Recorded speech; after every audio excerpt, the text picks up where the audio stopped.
Hi, Laura Hatch here from Front Office Rocks, and you are watching the Best Practices Show.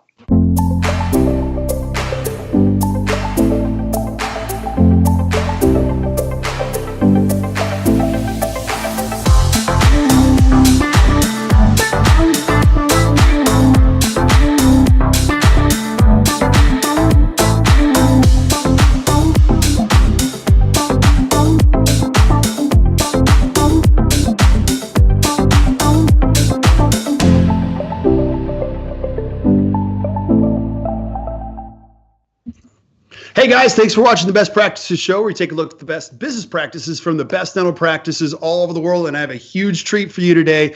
You do not want to miss this. I've got my good friend Laura Hatch from Front Office Rocks, who is brilliant and has come a long way. I'm just so proud of you and where you're at. And we're going to be talking about that in a second. But a couple show notes. We are shooting this live on Facebook. And so as you're watching the show, if you have questions, please do this. Add the questions to the feed, and then I'll dish them to Laura right away while we have her on. We'll get the answers straight from the experts. And then also, if you're watching these later on, like a lot of you are, continue to add questions to the feed, and Laura will get back to you. You'll see she's fantastic at social media, and we want you to get the most out of this. Now, and please continue to send us your suggestions and shows, your shares, all that kind of stuff. With all that's been happening, I was telling Laura before we went live, this is crazy. I don't even know how this has happened, but we got 39,000 followers on Facebook. So thank you guys for everything. And then again, on iTunes, I don't even know how that's working, but all of your suggestions, shares, we're just crazy grateful. So keep sending them to us. Now, my guest today is, you're one of the originals. Like, when I had this idea, you were one of the first. I'm like, hey, Laura, I'm watching you. Like, let's talk together. And I said to you, we're going to do it live. And you're like, what? And so you've been with me since the beginning of this journey. And so I want to thank you, first of all. But here's the thing. I know we've got a lot of young students watching this now, dental students, younger dentists. We've now got international dentists watching this. Some of them might not know who Laura Hatch is. Let's start there. Who is Laura Hatch, and what is Front Office Rocks, and where did that come from, in case somebody doesn't know? Perfect. Thanks. Yeah, I'm super excited. It's been a while since I've been on. I was on a lot in the beginning, and then we took a break, so it's good to be back. I'm Laura Hatch. I am a dental office manager. I've been in dentistry since 2002. I was married to a dentist who needed an office manager, kind of threw me to the wolves and said, go. And so I've learned everything from running a front office, from answering phones, scheduling. I've done it all. Been in the trenches at the front desk. And I opened a scratch practice in Baltimore, Maryland in 2003, moved to San Diego and opened a scratch practice in San Diego in 2007 during not a great economy and a really competitive market, so I've had the opportunity to open two practices, and realized a few years ago, now it's been like 5 years ago, that we don't have enough training for the front office. We don't give enough support to our front office team members. And so I decided to start Front Office Rocks. I was looking to help offices, but not be on the road traveling, and going in offices. I wanted to try to help as many offices as possible. So what I would do is work all day, take notes of all the things that happen in the front office, and then make videos at night. And so I've got over 180 videos, plus webinars, documents, training resources for dental offices, all online. And so Front Office Rocks is an online training website, basically, and it's there to help new dentists, old dentists, all over the world. As long as you can keep up, speak English, and have the internet, you're good to go with the training. Yeah, and it's so awesome. Not only you create this incredible resource for dentists and teams all over, this is so important too, because you and I have had this conversation so many times. Dentists hire team members and they go, and the team member goes, go where? Like, and you go, and they'll just say, answer the phone, and you're like, oh my gosh. And so having a resource like this, you're down in the trenches, you shot all these videos. They're very well done, a lot of detail and all that. And it's awesome. And now you're out speaking. You're going to be one of the headliners at ADOM, which we're going to talk about a little bit. You got a course coming up here in Salt Lake City. So if you see her coming to town, don't even hesitate. Come and see her. You'll love it. So Laura, and this is getting to be a more and more important dialogue now forever, because today we're going to be talking about how to have the hard conversation with the most difficult person in the office. Let's talk about why that's such an important topic. Why is that such a hard topic? So everyone's probably wondering, who's the most difficult person in the office? And you and I were talking about what's something that hasn't really been covered or we could talk about. And I'm all over the country and I'm speaking all the time, usually to front office team members. And I have at least one person come up to me every single time and say, how do I get my doctor to understand this is important? How do I get my doctor to change something? And so I think it's huge because dentists, they feel that they're doing the right thing, but realize a lot of times don't realize that they're the block. They're the reason something isn't fixing or they're not changing. And so I think that this is a hard conversation. Like, and not everybody's going to necessarily agree with me on everything I say, but I think it's something we need to be talking about, because if you've got good team members who are trying to help you grow your practice and you're the one who's sitting in the way, we need to figure out how do we get that communication going if you really want to move your practice forward. Yeah. Wait. You're saying the dentist is the hardest person? Like, no. Right. Isn't it because it's so it's never the dentist. No. It's never the dentist. It's always somebody else's problem, right? But all problems lead home to the leader. Would you agree? Yeah. And it's one of the things when I'm teaching front office, and I'm actually speaking on this subject at ADOM, when I'm talking to the front office, I think you have to start with the team members, where the dentist comes from. So the dentist, and not to put blame on dental schools and all that, but they don't get taught, how to communicate, how to manage, how to give feedback, how to good, positive or negative feedback, how to go through change. I mean, dentists go to dental school to become dentists. Right. And a lot of these topics, subjects, issues that we need to work with our dentists on, they're not trained in that area. They're not necessarily good in that area. So the first thing is to realize that who we're dealing with, and on the flip side, most of us in the front office, we didn't have formal management training. I joke around and say you were either a dental assistant who got promoted or you got moved up front or you worked in another industry and got hired. But we've got people who are running small businesses and have difficult things they have to handle, not trained in communication, not trained in having meetings and dealing with this. And so we have to first recognize that there's a lack there, that now there's so much out there that you can get training on how to do this, but we need to do that because it's really important if you're going to have the office move forward. Yeah. And not only is there a lack of training, but would you agree, like, this is the biggest problem in running any business? Dentists say all the time, well, my practice is unique. No. Let's simplify this. You're in the people business, the people business of serving people, which means you hire people. And one of the key elements of having a great practice is you got to have a great team. But that doesn't happen without a little bit of conflict. And the misnomer that we often have, would you agree, is that we think the better we get, there should be no conflict. But conflict actually increases as your practice grows. Would you agree with that? Yeah, completely. And I also think, and I'm not quoting, like, I don't know specifically, but I think that a lot of dentists have their personality isn't necessarily, they would rather do this and just kind of avoid. I mean, I actually worked at a dentist once. I went in the office and there was a wall, really pretty front desk, check in, check out, gorgeous, marble countertop. And there was a wall with a door built right in the middle. And I said, what's the wall? It doesn't make sense. It's kind of weird. And they told me because the girl that used to sit at check-in and the girl that sat at checkout didn't get along. So the dentist's solution was to build a wall with a door between them so they didn't have to see each other. Right? Oh. What? Right? Because he was very introverted. He's very technical. He's very clinical. And it was just easier to build a wall than actually sit down and help them deal with the drama that they were having. So I think that's a big thing too. Okay, so the title of this show is the Best Practices Show. That would not be a best practice. Best practice. And I'm just having all this recall of, like, I had a team member say to me one time, and this long time ago, she said, what would work really great here is if all of our patients could just drop off their teeth and he could work on them. And I'm like, oh no, that's not good either. So let's just get all that on the table right away. I think the other thing too is, and again, this is where I try to help team members understand what they're up against with the dentist, meaning what they're dealing with. The dentist, many times they bring out their best bedside manners to the patients, and they should, right? They need to be on stage giving that patient the best customer service. And when they walk out of that operatory, it's like, right? And they would prefer to go in their office sometimes and just leave me alone. And we jump them in the hallway as soon as they walk out of the operatory with a problem, with an issue. And, they're dealing with, little teeth and lots of drills and stuff. And then we turn around and tell them that the schedule just fell apart. And so we have to understand too, kind of what our dentists go through, day to day. And when we have these conversations, which we'll talk about, how to do them at the right time, how to do them the right way, because it's not when they're walking out of the operatory after the difficult root canal to tell them the problem then. All right, cool. I love this. Now that we've established who the most difficult person is on your team, let's talk about hard conversations and then let's get into the how. What are some hard conversations? Because you get to see this all the time. What are typical hard conversations that happen in great practices?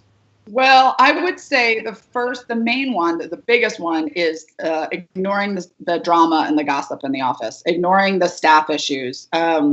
Dentists are very good at, and I'm generalizing, so I hope I'm not offending anybody by saying this. It's not all dentists, right? But the dentists who have the biggest problems with drama and gossip and stuff like that in the office, they're ignoring it. They're just hiding from it and not dealing with it. So I think that is probably the biggest one. Most of the time, you find out when you actually get in there that there's one person stirring the pot. There's one person causing the problem. But the dentist a lot of times is afraid to hire or to fire. They're afraid to lose somebody. It's a great producer. It's my best dental assistant. And so that's a difficult conversation to have. And I think that the team knows and the office manager knows what the problem is, but the dentist doesn't want to address it, doesn't want to talk about it, doesn't want to handle it. And then it affects everybody. I mean, it affects the entire practice. It affects the patients. I mean, we have a dentist across the street having a major drama gossip problem over there, and he's losing patients all the time coming to our practice because he's not handling it, so that's probably the biggest thing that I hear about. Right. And ignoring it doesn't make it go away. Like, it doesn't magically fix itself. Would you agree? I would actually argue there's probably some statistical evidence that says the longer conflict is unresolved, the bigger the bomb is when it goes off, right? Yeah. And I think that it's not just always affecting just that person either, or the people. Like, let's say you have, I don't know, a dental assistant. And so it's not just affecting the dental assistants in the back because they're having a problem back there. It's affecting the entire team. And if the dentist isn't addressing it and handling it, eventually the team starts to go, well, if she doesn't have to follow the rules, why do we? And it becomes like a fungus. It just kind of grows and grows. And then we wonder why we have so much turnover in the dental office. We wonder why we can't keep employees. We wonder why people don't like to go to work on Monday morning. Well, you don't want to go to work in an environment that's not good, So it's definitely ignoring it. It's just going to make it bigger. Yeah. So if I'm a team member watching this, Laura, help me. Where do I start? Okay. Because I see all these things going on. Let's say I'm an assistant in the back and I see conflict over here and the dentist is avoiding it and the door is shut. I love that one. The door is shut all the time. What do I do? Do I just let it go? Because if he doesn't care or she doesn't care, I shouldn't care, right? Right. Exactly. So part of what you have to determine first is getting the doctor at the right time. So not grabbing them in the hallway, not grabbing them as they walk out, not grabbing them first thing in the morning, scheduling a time. I would say, and maybe not even like at the end of the day, go, hey, can we talk? Let's actually, instead of that, let's schedule a time. Doctor, I have a concern about something. I want to get some time with you so we can discuss it. So that way the doctor's prepared, and we get into a place or a time that they actually can focus on what the issue is. I think that's a respect thing. And I think it's just important to do. You're going to get the doctor hopefully at the best. And your doctors, if you know they're better in the morning, ask them to meet you a little early for a cup of coffee. If you know they're better on a different time of day, then ask them to do that. But you want to give them the right mindset. The second thing I think you really need to do is you need to ask the dentist, do they want, and it's kind of hard do they want your help? Do they want some feedback? Do they want to grow the practice? Do they want to fix? Do they feel like there's stuff going on in the practice? Do they want to, maybe your office needs to go paperless and the doctor's holding onto those charts like it's, well, do we want to move forward with this practice and get the doctor to say, yeah, you may unfortunately have a dentist who says, no, I don't really care. I'm 5 years from retiring and I don't really care. Probably not, but you want to make sure that you've kind of established this conversation so that you're like, I'm just here to help. I see things going on. I have suggestions. I have an idea. I'm just here to help. And then understand that your doctor's not trained in how to handle these kind of conversations. So you want to kind of baby step the conversation with them, because if you come at them full force, you may scare them. So a lot of it is kind of prepping it the right way. Yeah, and we could almost use this as a recipe. Just go straight down there. So I'm being facetious because this is such a hot topic. I mean, grabbing your doctor in the hallway in between prepping teeth and going, "We need to talk." That's real, because those are the worst. That's the worst phrase you could ever say to any, because whatever is going to happen after that is always bad. So I'm joking when I'm saying, do that. Don't do that. And then secondly, I mean, you could almost say, "Hey, look, I'm going to pull you aside and then I'm going to ask you a question tomorrow. I just need to know, number one, I need time to ask you this question. Is important that you get feedback from me as a team member. If not, at least I know where I stand." Exactly. Yeah. Exactly. And I think the other thing too is go into the meeting prepared. Go in. A lot of times I think team members come in and they dump the problem on the dentist. They go, "There's a problem with so-and-so in the back," right, or "There's a problem with our schedule," or whatever it is.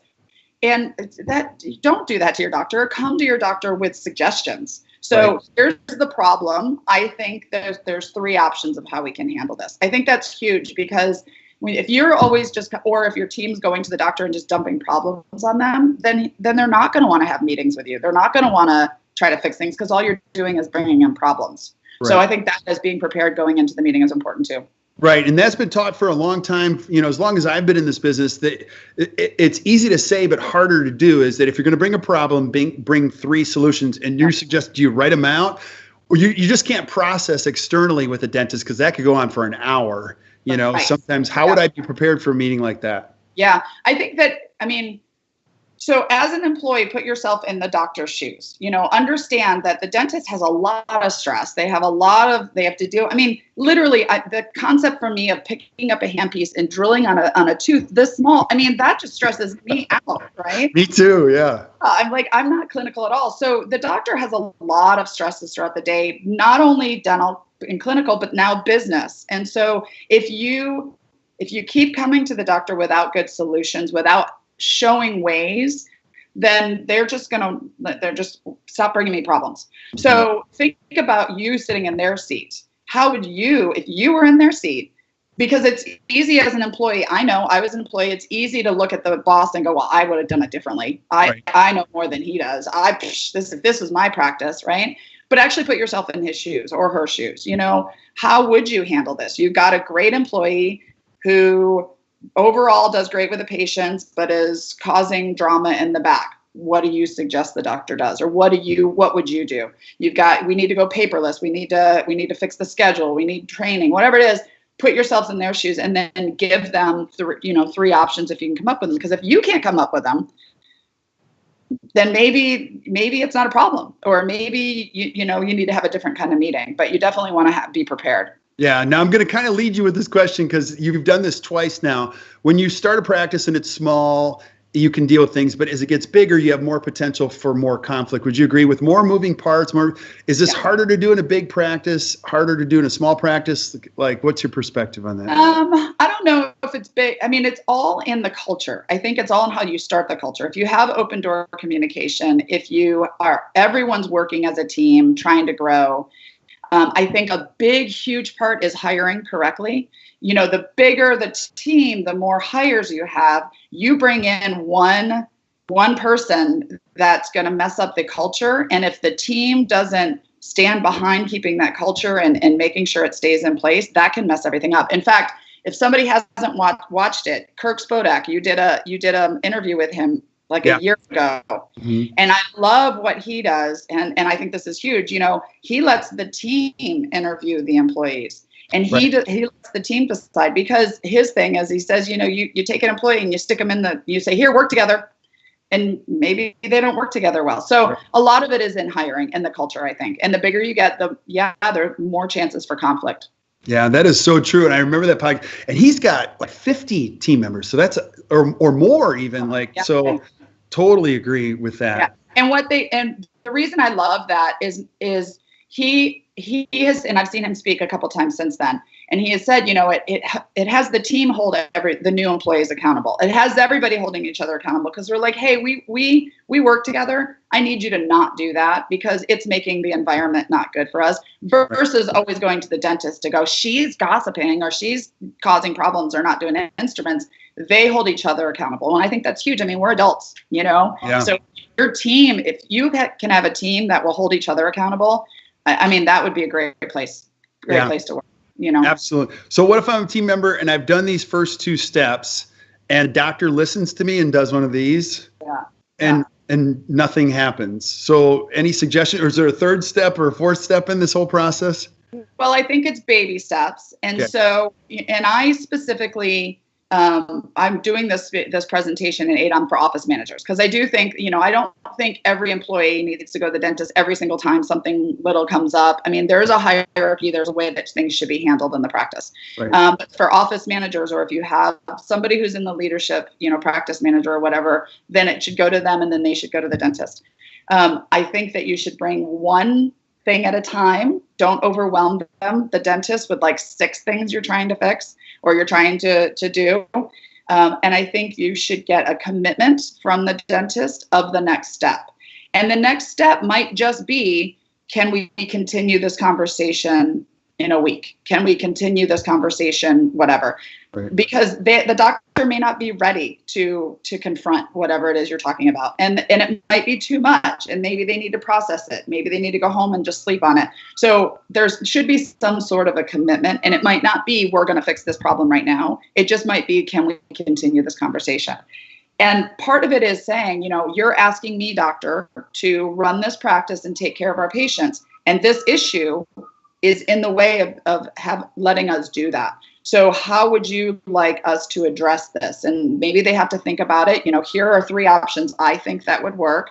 And just have that conversation with the dentist. And if you're not going to come to a resolution right now, then get the commitment to keep the discussion going. Because some of these topics, I mean, staff drama, gossip, that doesn't fix overnight. It took months and years to get there. It's going to take time to clean it up. Yeah, I totally agree. And as a leader, inviting this and welcoming it and letting your team know that this is important. And I was just thinking, I was talking to one of our best clients. His name is Todd Larrabee, practices in Tennessee, and he uses a Basecamp, which is it's kind of an app. His team is as large as it's ever been. He and his wife Tara, and they use the app Basecamp, and they only do 2 things: celebrations and challenges. Things are working, because it's important to reiterate, hey, look, this is working. And then every team member is, they have the opportunity to add challenges every day. Now, it doesn't get to all of them, but it gives them plenty to work on between this team meeting and the next team meeting, and say, look, I recognize these are challenges, and the team members can see that they're working on those. So whatever you use, it doesn't always have to be a software, but you've got to invite this back from the team. And I've even heard of team members having an anonymous way to be able to submit it, just to say, hey, look, I got to get this out there, doc. Here's some solutions so that we can all work together. We have that. We have a form that we have mailboxes in the office, and the form is, here's the issue, here's the challenge, here's the concern I have, and then here are my suggestions. And you could do it anonymously, or you could write your name on it. And then it gets given, and the doctors actually have different mailboxes. They have a clinical mailbox and a business owner mailbox. And so that way, when they go to get paperwork and referral letters and stuff, that's the clinical, that's what they're doing during the day. That's when they're a dentist. Let them be a dentist. Yeah. Unless the building's on fire or something, let the dentist be a dentist during that time. And then at the end of the day, or over lunch, or when they have some time on a Friday, they can go through their business stuff, the suggestions and things. Because we really have to. Just like I wear multiple hats at the front desk, our dentist wears multiple hats. And we need to respect that, because when they're wearing the dental hat, we don't want to come at them with a business thing, because it's like catching dad when he walks in from work. You don't want to catch dad when he walks in from work, because he's probably going to say no to whatever you're asking, right? Yeah. Let's catch dad after he's had a cup of coffee, or he's gotten to take his shoes off, or whatever. So it's the same thing with the doctor. Right. And the doctor sometimes is so narrowly focused that's the time where the wheels might come off the bus the most. Yeah. In those moments, because they can be very intense. Yeah, totally. That is cool that you have that. So you have the business suggestion box, and then do you just have a form that people fill out? form, and then they can put the subject or whatever the challenge is, and it reminds them and suggestions to fix this, so that way it's not just, and because that's another thing is besides time of communication, like when you should have this meeting with your doctor, it's also what's the best way to communicate. Mm-hmm. Sometimes written is better than verbal. So if it's something that the doctor is going to need to process, they're going to want to think about, or they want to know it's coming, like they want to know, hey, we're going to talk about something and here's the issue I have. Sometimes writing it out for them and giving them a little bit of a head start on what the conversation is going to be is going to be better than just, hey, can we sit down and talk? Because as soon as, I'll tell you, I was married to a dentist for 22 years. As soon as an employee goes, can I talk? The doctor's like, oh, right? They're either quitting, they're asking for more money, there's a problem, right? And so you don't want your doctor going into a meeting defensive if you can avoid it. Get them best prepared. Yeah. And if it's writing something out with suggestions so they know what that you want to talk about, that might help. Yeah. What potential pitfalls do you have on either side of this as you get better at this? Is there anything you could think of? Well, there's always the dentist that doesn't want to change.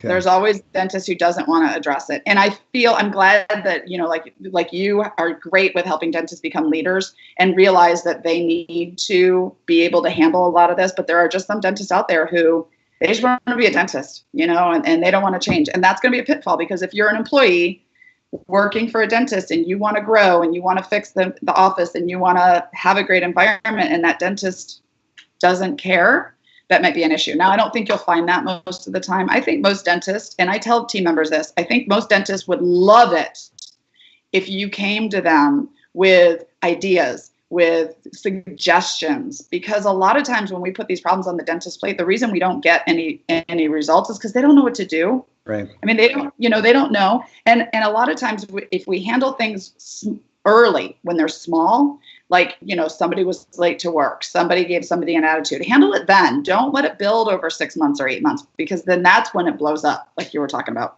Yeah. Unresolved conflicts always become a crisis, whether it be perio, whether it be relationships, money, anything. It gets bigger and it explodes later, and all that.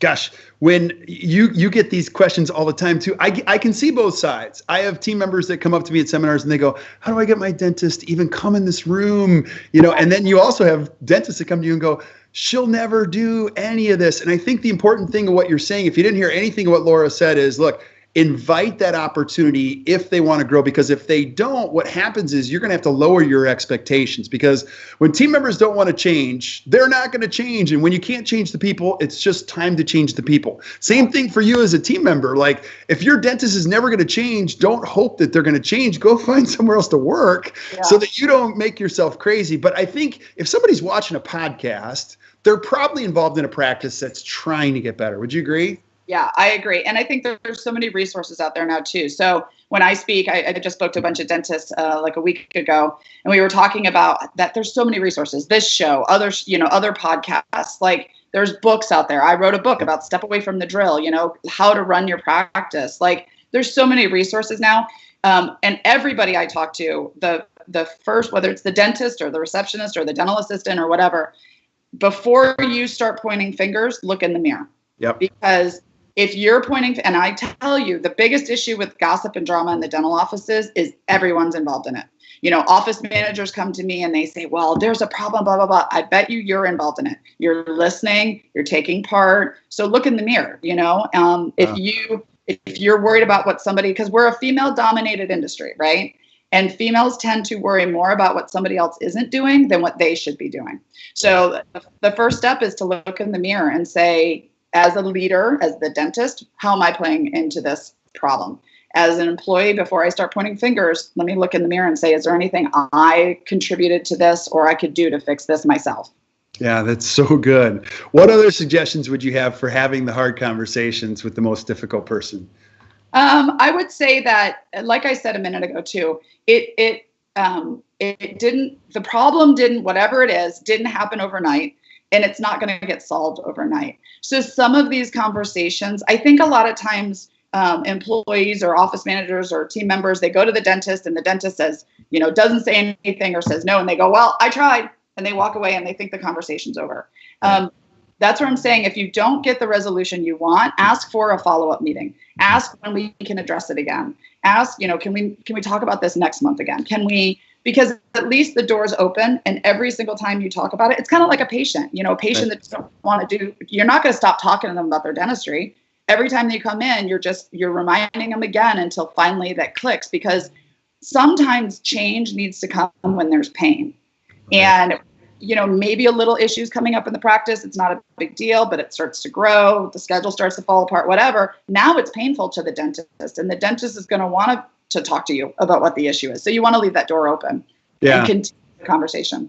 That is so true, because some of the biggest change we've ever seen is when something bad happens. Dentists are stressed and then they do that. Now, it's okay to let it happen once, but to let it repeat is stupid. So, when you recognize the pattern, you're like, okay, this is heading in a wrong direction. That's the time you got to jump on it. Yeah, when I talk about this, I give an example. Let's say you have morning huddle at 7:30, and everybody's supposed to be there at 7:30 in the consult room going over the schedule. And at 7:45, your dental assistant walks in with a Starbucks cup in her hand and goes, "I'm sorry, traffic was bad," right? If you don't address that, then what happens is you go in the office, the dentist, you're frustrated. You're like, why is she not here on time? You prefer not to work with that assistant that day. You might find other things for that assistant to do because you want to work with the other assistant. The rest of the team's looking around going, well, apparently she can stop and come in whatever time. I guess I don't have to be here on time. And then if that's not handled just that one time, it becomes a second time and a third time. And now other people are coming late. And then you look back 5 years later and you're like, well, why does nobody show up to huddle on time? Right. So that's where I'm saying, if you address these things when it's little, and same with team members, the difficult conversation with the difficult person may not always be the dentist. It might be with one of your coworkers. Right. It might be with a peer. And if you handle it when it's small, like, I don't understand why you didn't do this. Can you help me so that we can do this together in the future or whatever? Handle it when it's small. It doesn't need to blow up. Mm-hmm. One of the things I talk about is in the morning huddle, we talk about challenges that happened yesterday. So kind of like you were saying with base camp, what happened yesterday that we could have probably done better? Where do we have some issues with teamwork, and how can we fix that in the future? And then where are there potential for problems today? Like, we know we work in a stressful environment. There's a lot of stuff going on. We know it's going to get stressful at times, but if we talk about it ahead of time and say, hey, listen, this afternoon schedule is crazy busy. So if anybody can jump in the back and help us turn over rooms, that would be great. That's way better than having assistants in the back slamming instruments around because they feel nobody's helping them. So a lot of that can be, you can have those conversations when they're little, and then they don't need to become a big issue. Yeah, and I think that's one of the golden pearls that you're sharing that's so powerful, is having that meeting to proactively go after this. Because dentists come up to me all the time, I don't have time for a huddle. Yeah, we used to do them. We don't do them anymore. Sometimes people think, well, it's an opportunity to talk about production. No, it's an opportunity to keep the culture healthy, to proactively put out fires before they get to be bigger. And so there's a big reason to have some type of a starting point before all the chaos begins. Wouldn't you agree? Like, even team meetings, like, people don't do team meetings anymore because it's the same thing over and over again. What would you say to that? Yeah. It's funny. I noticed since I've started teaching and speaking more, I noticed every industry has huddles. Have you noticed that? I've noticed that. Yep. The pilot and the crew, before you get on a plane, they have a huddle. The serving crew, before the restaurant opens, they have a huddle. It gets everybody on the same page. Mm-hmm. And if your huddle's handled correctly, or your team meetings handled correctly, it's a productive, positive thing. Yeah. If you don't run the meeting well, then it becomes a bitch session, and she's doing this, and people are sitting there, and then you don't have the meeting. So there's actual, and I'm sure you have outlines, I have outlines of how to run a productive meeting. Yep. How to run a productive huddle. It's not just talking about production. One of the things that I suggest for an office that has not had productive meetings, and you're trying to get them in, or you're trying to have the meetings be positive, watch this show. Get one of these and watch it as a team, and then discuss it. Watch one of my webinars, watch one of my, and then talk about it with your team, because these are great resources that you can bring in your office and almost kind of lead your team down the road that you want them to follow. Absolutely. I think you hit a home run. Like, every industry. I mean, even the servers at Applebee's have a pre-shift meeting before they go to work. There aren't very few businesses where people just go to work. There just isn't. And it's hard to find. And the thing is think about our environments. Your hygienists go in their operatories. The assistants go in the operatories. The doctor, if we're up front at the front desk, if we don't work together very much. We work in our space. And so to get everybody, what I like to say is get their heads out of the hole and talking to each other once a month, have everybody, that just keeps everybody aligned. It keeps everybody on the same page. Another thing that I love, and you and I've talked about this, I think, too, is we wore the headsets, the walkie-talkies in our practice.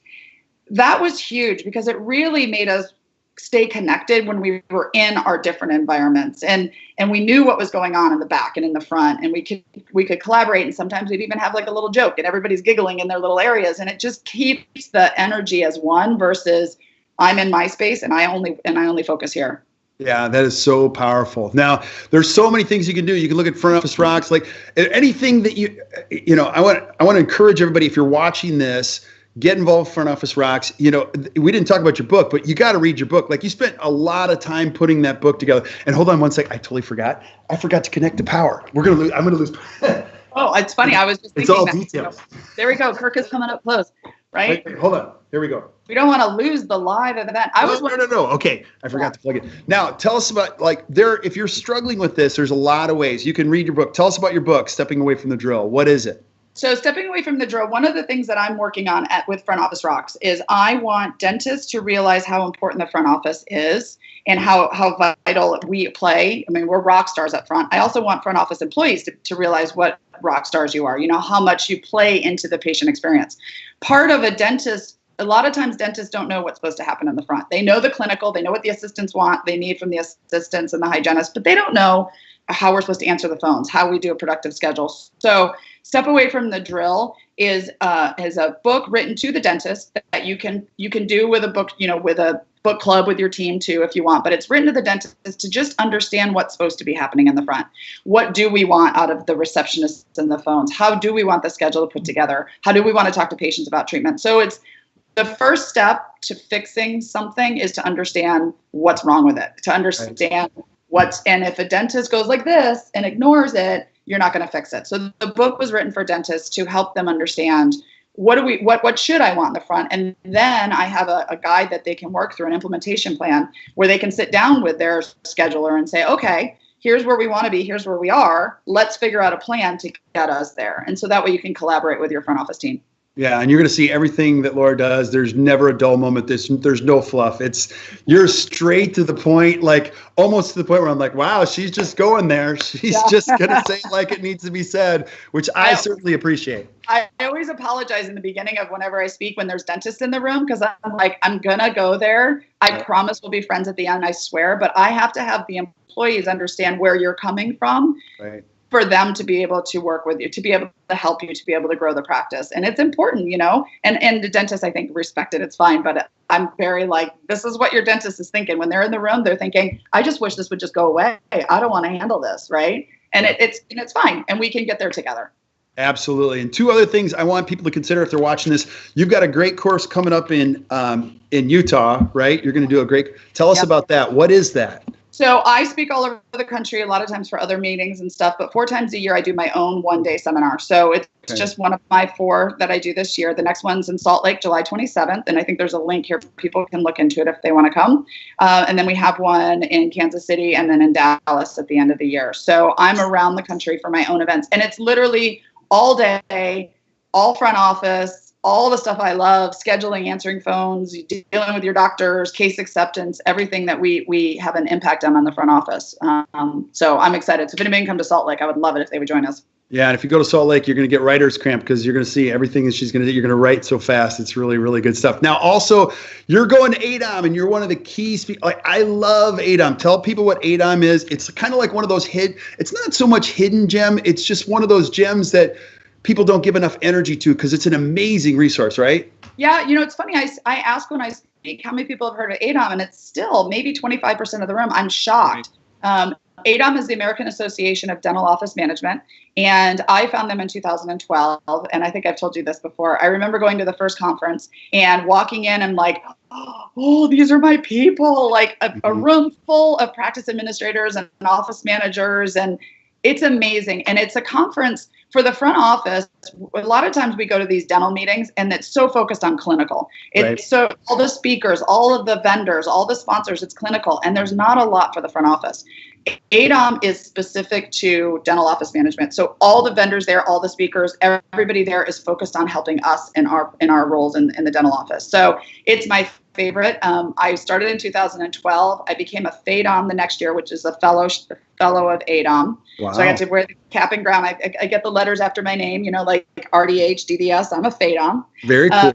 And then over the years, I've been begging them to let me speak. And so I started speaking 2 years ago. I'm speaking twice this year. I'm doing one on first 30 days as an office manager. What do you need to do to get going? And then the second one is how to have difficult conversations with your dentist. And so I'm going to get into the nitty gritty with a real recipe on what we're talking about today.